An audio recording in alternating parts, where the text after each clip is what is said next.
Caleb dit à Josué, « Tu sais la parole que l'Éternel a dite à mon sujet et à ton sujet, à Moïse, homme de Dieu, à Kadès Barnéa. J'étais âgé de 40 ans.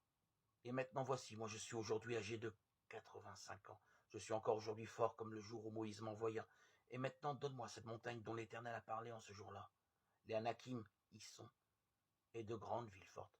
Peut-être que l'Éternel sera avec moi, et je les déposséderai comme l'Éternel a dit, et Josué le bénit, et donna Hébron en héritage à Caleb. » Josué 14, 6, 7. Nous pouvons remarquer comment l'Éternel approuve Caleb. Il dit, « Mon serviteur Caleb a été animé d'un autre esprit. Il m'a pleinement suivi. » Ces paroles montrent à quel point le témoignage fidèle de Caleb a rempli de joie le cœur de l'Éternel. Caleb a été également un exemple de l'esprit de dévouement d'un disciple dans un jour mauvais. Il a pleinement suivi Dieu, et cela est devenu chez lui un caractère distinctif, qu'il acceptait et aimait rappeler. Mon serviteur Caleb, parce qu'il a été animé d'un autre esprit et qui m'a pleinement suivi, je l'introduirai dans le pays où il est entré, et sa descendance le possédera. Nombre 14, 24.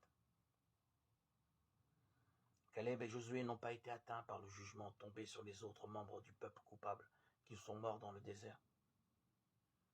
Ils ont traversé le Jourdain, puis ils ont partagé les victoires de la foi en s'engageant dans les combats contre l'ennemi pour la possession du pays.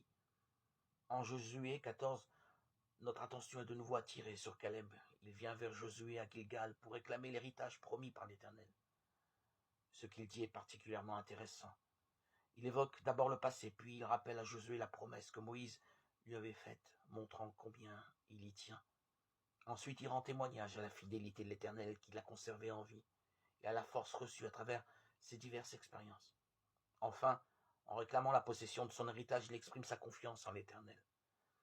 S'il est avec lui, il sera capable de déposséder les Anakim et de prendre leur ville, bien qu'elle soit grande et bien protégée, comme l'ont rappelé les espions. Josué bénit Caleb et lui donne Hébron comme héritage, parce qu'il avait pleinement suivi l'Éternel, le Dieu d'Israël.